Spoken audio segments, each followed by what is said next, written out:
Greetings, friend. How are you doing today? I have a couple questions for you today. First question, what are some words that you have taken out of your dictionary? Second question, what are some things you allow yourself not to be, that you allow yourself to not be? This week, you and I are sharing on how you can easily stay calm in the midst of chaos, in the midst of, say, you're running through your day and things just not going the way you'd like them to be. Perhaps a project you have not going the way you'd like them to be. Perhaps you are in a passionate or heated discussions with some people. And one of the things that very helpful for you to be able to stay calm and at ease in general with yourself is actually to take out certain words out of your dictionary. And for me, those words are those obligatory words. Obligatory words, things such as have to, must, ought to, even better, should have, could have. Have you ever heard yourself saying this? Oh gosh, I could have, I should have, I have to, I must. And those are all obligatory words. And in particular, when you use it for the first persons, which is another word for yourself. And if English is not your first language, then the first person is you, I, and we. And so using it such that I should have, I could have, I have to. And those things just very taxing for your nervous system, actually. We're talking about our being able to stay calm. And many times people just think about being calm here in your mind. But really, our everything in your body is connected. And so is your nervous systems everywhere. That's why the first day we talk about this, I actually share with you, which is not the most common thing people share, but to use your body, knowing that the parasympathetic and sympathetic nervous system all connected, use your body to help you stay calm and feel calmer with your gesture, just the matter of your hand and your shoulder and your breathing. And so when you say something, whatever word that you use, it's actually get into your mind, but it's a lot of times it's actually get into your body. Just try this out.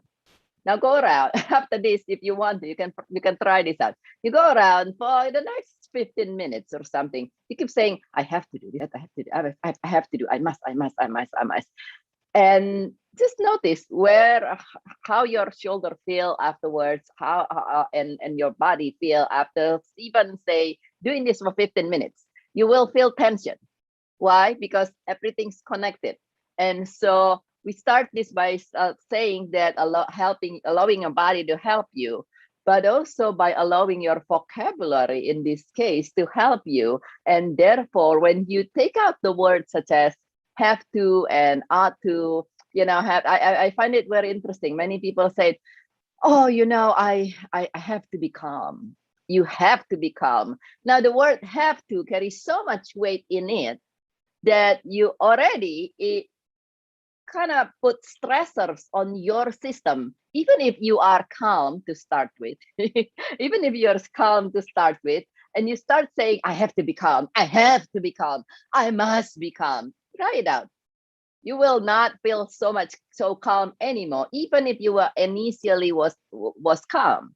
Why? Because these words in the English language carry certain weights in them. Some different words has different weights. So my recommendations for you to be able to stay calm and more at ease is to take out certain words out of your dictionary, kind of clip it out of your mental dictionary, or if you still have those old those big old dictionaries that print out, perhaps it's even just like cross it out or something like that.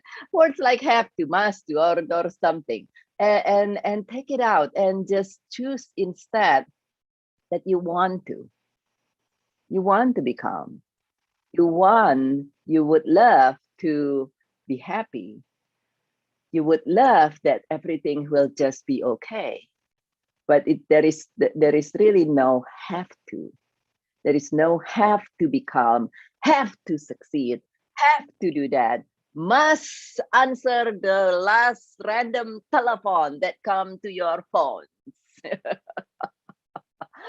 Must or could have, should have answered the spam email that come to your email or what have you, or must attend your third cousin, third ex-boyfriend, sister's graduation, something like that, or you should have remembered something about the person. So take out this word and just allow yourself to be okay to not be certain thing. Allow yourself to be okay that at some point, regardless of your best endeavor, regardless of you practicing everything that you've learned from us together this week and then from everybody else about being calm, you're still not feeling calm. Well, that's okay. Regardless of you endeavoring to be happy or at peace or feeling immense gratitude, which is also very helpful to help you stay calm. But sometimes you just say, okay, well, I can say it, I'm grateful for my clothing. That's about it. That's how far it goes. That's okay. Just okay to not be pristinely calm or happy or okay or what have you for the moment. Now you might not want to let this going on and on and on, but if at the moment you notice you endeavor to be calm and you just say, you know what, I just feel that I'm going to just blow up, well, then perhaps you might want to just try to blow up safely instead of anything else and just say, okay, I have done my very best. It's there are times you say, you know, you done your very best, and then certain things, certain presentations just didn't go, or you've done your very best to be nice with somebody, and then it's okay to not be okay. That's another tip that I have for you. For your peace of mind tip this week, actually, are actually the two things: to take out certain word out of your dictionary, the obligatory words out of your dictionary, and then to allow yourself to not be in certain way where you prefer yourself to be. But if you've done your best and you're not, then it's okay to not be okay. It's okay to not be calm at the moment. And then when you have a moment, when you take a step back, you say, okay, how can I regroup and then get back on track? But from time to time, you know, it's just like when an airplane fly. Well, when an airplane fly, there is a path that the plane follow in the air, and the plane actually kind of veer off from time to time because of winds and what have you. And so the most important thing is, if you veer off, if you deviate, then just do the very best you can to get back to where you want to be, get back on the track that you would love to be. But it's okay to deviate from time to time. It's called being human, or maybe even being like an airplane and all this system here. And so it's okay to not be calm. It's okay to not be okay. It's okay to not be happy or have the most well-composed self-control or what have you that you feel that you have to be. And it's actually wonderful to take out those words. And it's also just as wonderful actually to take out those words, not just in the first person, but for other people as well. A lot of time people say, well, you know, he should have done this, she should have done that, she have to do this and she have to do that. And at the end of the day, yes, we have preference on how people to be, and we have preference, let's say, even with somebody signing a contract, right? And so you might have preference, definitely, and very understandably expectations that the persons do this and the persons do that. But at the end of the day, everybody do what they want to do. Have you ever noticed this? At the end of the day, everybody wants what they want to do, whether it's a business contract, whether it's a marital contracts, whether it is some other kind of contracts. People do what they want to do. And so you can say, what is this? Should have done this, he should have done that, they should have done that, and then derail yourself. Or you said, well, I would have loved that person to do that. I would have loved, I would have loved for her to be this way. I would have loved for him to be that way, or them to be what to do this thing.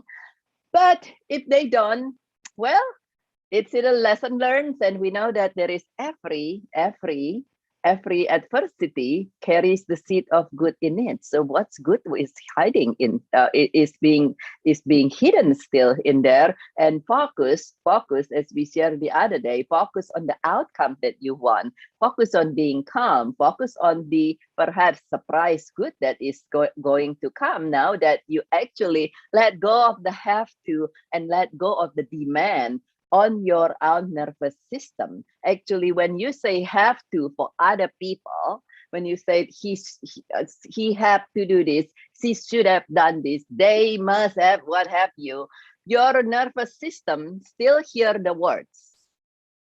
And your nervous system, and yes, your mind register the whole thing, but your nervous systems, every word can still impact in your evolutions, your nervous system. So the word have to and the word should have, even if you're putting it on other people, it still impacted your own nervous system. And therefore, your own calmness and your own peace of mind and ease and joy. So I invite you to share in the comment below if there are certain words that perhaps you have already, or you would like to join me to take out of your dictionary. And to share in the comment below what it is that you allow yourself to not be. And please share in the comment below if you have any feedback. Please share in the comment. Please welcome to share this video if you'd love to, knowing that everything in life, every adversity, every challenge, everything that seemingly going the opposite directions that you would love it to be, carry the seed of good. And so knowing that alone can help you calm down and help you be more, stay calm when things are going on, stay more at ease, more peaceful, more joyful, and actually create the results that you want with a lot more ease and a lot more fun, allowing you to create a beautiful, thriving life one day at a time, and a beautiful, magnificent, thriving life as a whole. And this is Birgit with Joyful Riches Beyond Grief, and I love you very much. Seeing you living a beautiful, wonderful life with ease, calmness, and joy, and full of full spectrum riches. And I look forward to see you again very, very soon.